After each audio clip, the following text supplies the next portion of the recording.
So you're thinking about buying the perfect wall-mounted shelf. How do you know you made the right decision? I understand how you might feel. I went through the same process when buying my first shelf from an online store, and man, did I screw it up.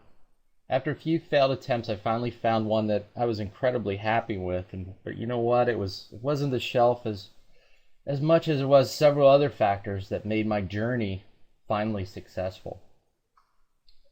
When buying a wall-mounted shelf, there are several things you should consider before you buy.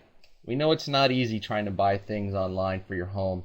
You really don't know how they're going to look until they're actually on the shelf or on the wall. There are a number of things you might want to think about.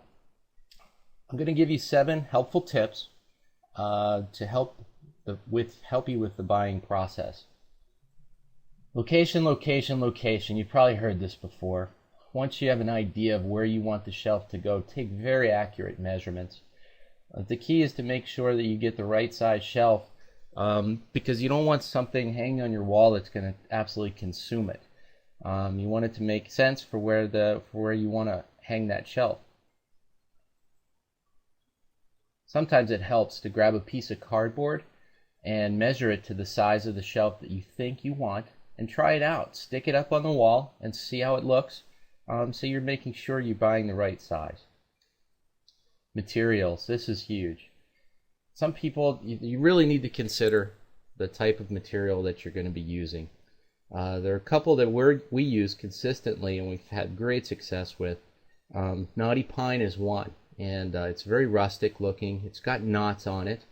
It looks very rough and rustic, as I said, but the great thing about it is gives you a great antique look. It's best when stained because the roughness really absorbs the wood. Now, if you think about it, adding paint on top of knots in a wood doesn't necessarily look all that great. Poplar, on the other hand, is a very clean and smooth wood.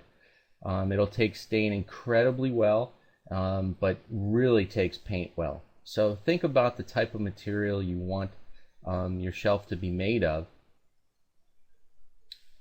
Tip 3. Type of wall-mounted shelf. There are all different kinds of shelves out there, different sizes and shapes. Be careful to consider the current room decorum. For instance, if your room has a more formal look, then a shelf with a rounded front or perhaps one that has some hand carvings on it might be a better choice. For a casual room, a shelf with a simple molded front might be best. Tip 4, unfinished versus finished. This is a big question. If you're not that handy with paint or stains, then maybe go for a finished product.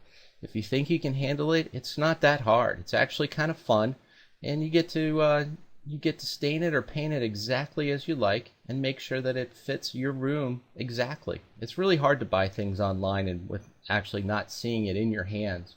So we found that most people really like the unfinished approach and finish it the way you want. Here's a little helpful tip. One way to figure out if the stain or paint you're going to choose makes sense when you have just purchased this unfinished shelf, paint it on the back or stain it on the back. Do some blotches on there to see how it's going to look, so to give you a better idea before you actually commit to painting or staining the entire shelf. Warning! Do not neglect the previous tips. Be sure you take this advice very seriously if you want to make the perfect purchase and make it hassle-free. These 4 tips are incredibly important, but not enough. There are still 3 tips standing between you and the perfect wall-mounted shelf, and for me, they were the most important. To find out what these critical tips are, simply browse to the full article for free at woodshelvesonline.com.